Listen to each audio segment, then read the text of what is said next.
सुहानी की धड़कनें तेज थी। कियान उसे नॉर्मल करना चाहता था, इसीलिए उसने सुहानी को और कसकर पकड़ लिया था।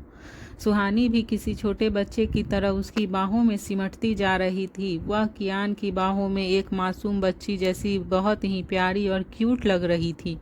उसके गाल ब्लश करने से लाल हो गए थे, जिसकी वजह से वह और भी ज़्यादा प्यारी लग रही थी। यह पल उन दोनों के लिए कभी न भूलने वाले पलों में से एक था।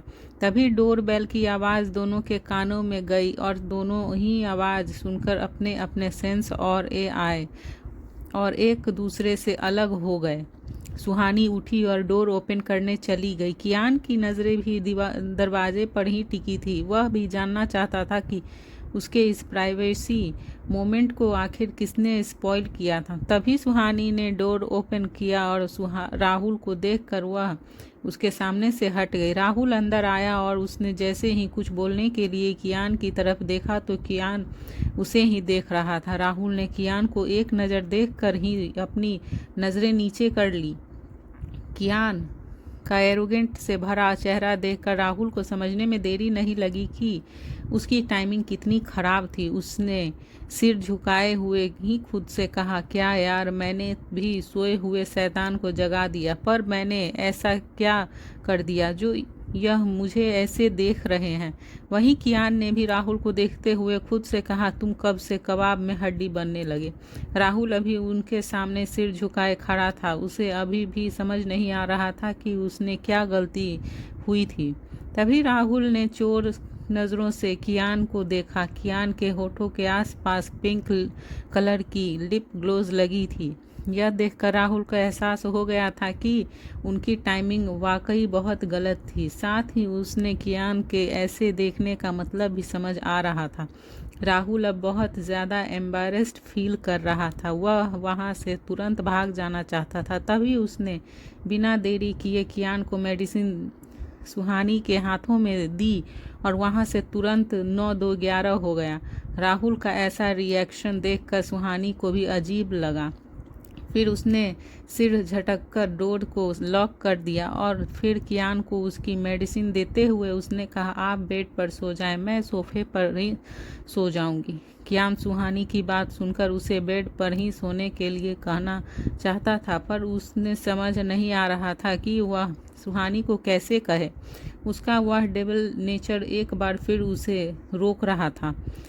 होटल का वह रूम जिसमें अभी कियान और सुहानी थे, वह होटल का सबसे पास रूम था।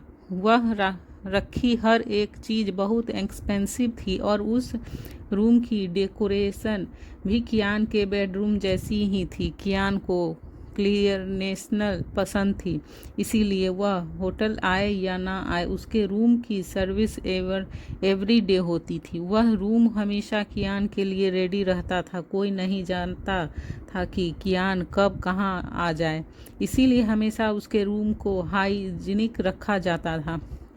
कियान ने एक गहरी सांस ली और बेड पर अपनी साइड लेटते हुए उसने अपने डेविल नेचर को एक तरफ करके सुहानी की तरफ देखते हुए कहा, तुम यहाँ सो सकती हो, पर हाँ, अपने हाथ पैरों को अपने कंट्रोल में रखना। सुहानी कियान की बात सुनकर उसे घूरने लगी। सुहानी को लग रहा था कि कियान जानबूझकर उससे शर्मिंदा करने के लिए यह सब कह रहा था, पर सुहानी अपने आप को जानती थी कि उसकी हर रात की अगली सुबह कैसी होती थी। उसके हाथ पैर कियान के पूरे शरीर पर फैले रहते थे। वह उसे हर सुबह कियान के सामने शर्मिंदा कर देते थे, इसीलिए वह कियान को ज़्यादा दोष नहीं दे सकती थी। पर सुहानी की आंखें अभी भी कियान को घूर कर देख रही थी। उसने कियान की बात का कोई जवाब नहीं दिया और सोफे पर ही सो गई। सुहानी ने खुद को चादर से कवर किया हुआ था। कियान ने उसे सोता देखकर अपनी आईब्रो उठाई, जैसे कह रहा था, कहीं भी सो जाओ, सुबह तो तुम यहीं मिलोगी। सुहानी सोफे पर अनकंफर्टेबल फील कर रही थी। वह करवट बदल रही थी, उस पर उसे नींद नहीं आ रही थी। थक हार कर सुहानी उठकर बेड पर गई। रूम की लाइट ऑफ थी। फिर सुहानी उठी और दबे पांव चलते हुए कियान के पास यह देखने के लिए आई कि वह सोया था नहीं। पर कियान को सोते देखकर सुहानी के होठों पर स्माइल आ गई। उसने गहरी सांस ली और बेड के दूसरी साइड आ गई। पर इस बार सुहानी ने सोने से पहले अपने और कियान के बीच में एक पिलो का वॉल बनाकर खड़ी कर दी थी। वहीं दूसरी तरफ रिया के फ्लैट में रूम की हालत देखकर ऐसा लग रहा था जैसे किसी ने वहां रखी चीज़ों के साथ फाइट की थी। वह सभी चीज़ें बुरी तरह से टूटी हुई थी और फ्लोर पर यहाँ वहाँ बिखरी हुई थी। वहीं बिखरी हुई चीज़ों के बीच रिया बैठी रो रही थी। सुहानी से इंसल्ट करवा कर वह अपने फ्लैट में आ गई थी और अपना गुस्सा उसने उन बेजान चीज़ों को तोड़ कर निकाला था जो उसके फ्लैट की खूबसूरती को बढ़ाती थी। रिया गुस्से में अपनी आंखों से ही आग उगल रही थी। तभी उसने उस आग को अपने अंदर ही समेटते हुए कहा, बहुत शौक है ना तुझे उसके नज़दीक जाने का और उससे प्यार करने का। मैं अब पहले उस प्यार को छीनूंगी और फिर तुमसे तेरी सांसें छीनूंगी।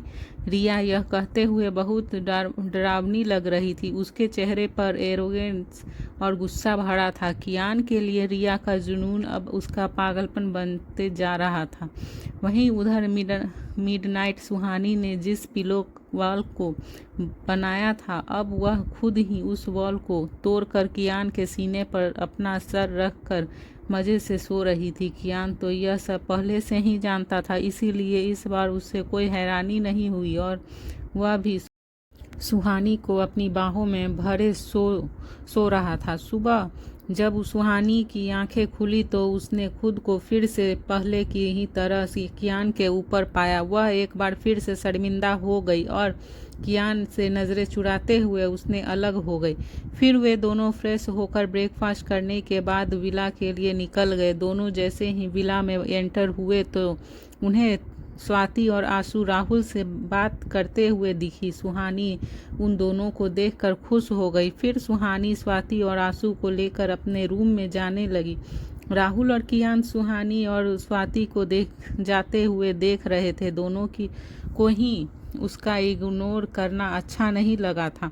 सुहानी और स्वाति के बीच अच्छी बॉन्डिंग हो गई थी। वे दोनों ही अच्छी दोस्त बन गई थी। वे तीनों बैठे बातें ही कर रही थी कि तभी स्वाति फ्रेश होने वॉशरूम में चली गई।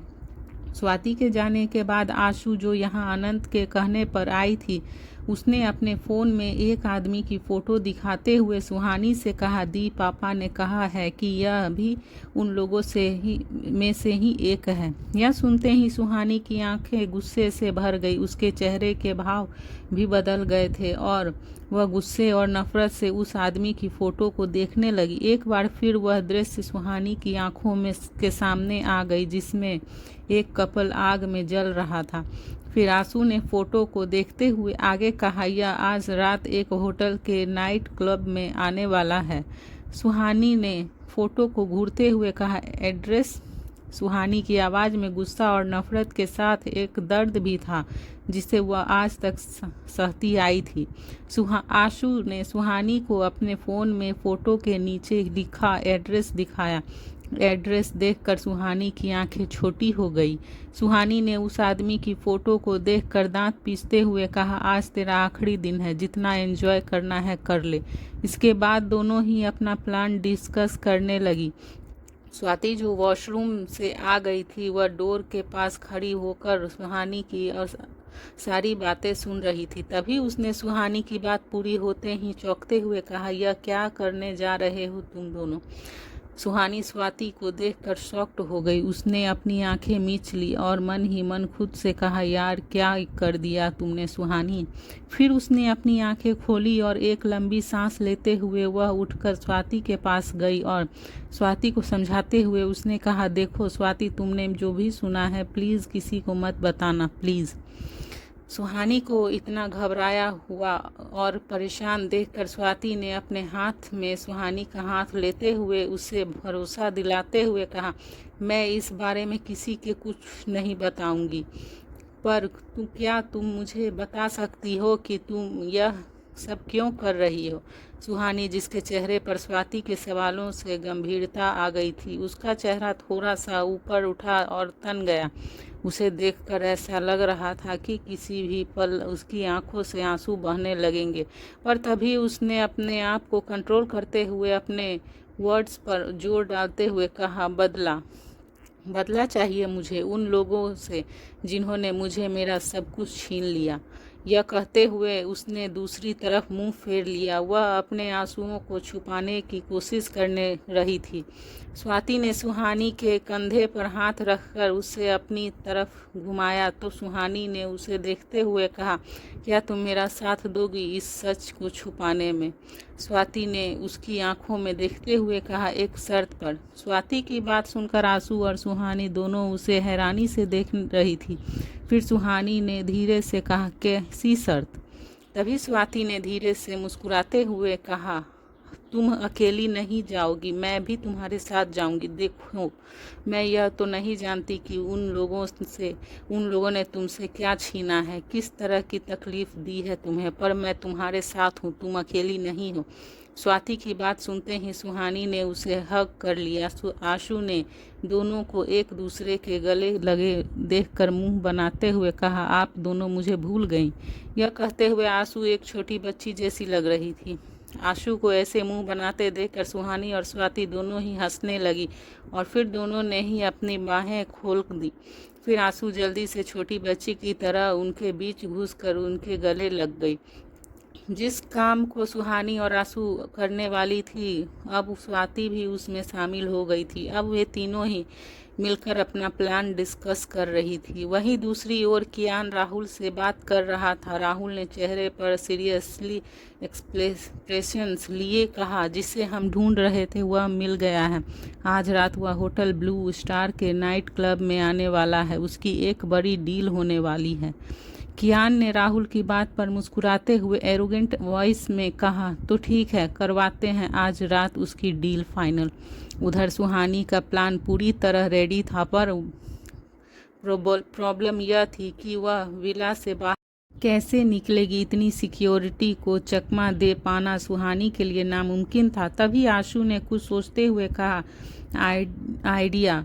यह कहते हुए आशु ने चुटकी बजाई। सुहानी और स्वाति दोनों ही उसे देखने लगी। दोनों को एक्साइटमेंट न देखकर आशु ने मुंह बंद फुलाते हुए कहा, दी, आप दोनों ऐसे तो मत देखो, मुझे सच में आइडिया आया है। तभी सुहानी ने उसे देखते हुए कहा, बता कैसा आइडिया है तेरे पास? सुहानी के पूछने पर आशु ने स्माइल करते हुए कहा, बताऊंगी नहीं, यह तो मैंने आपको करके दिखाऊंगी।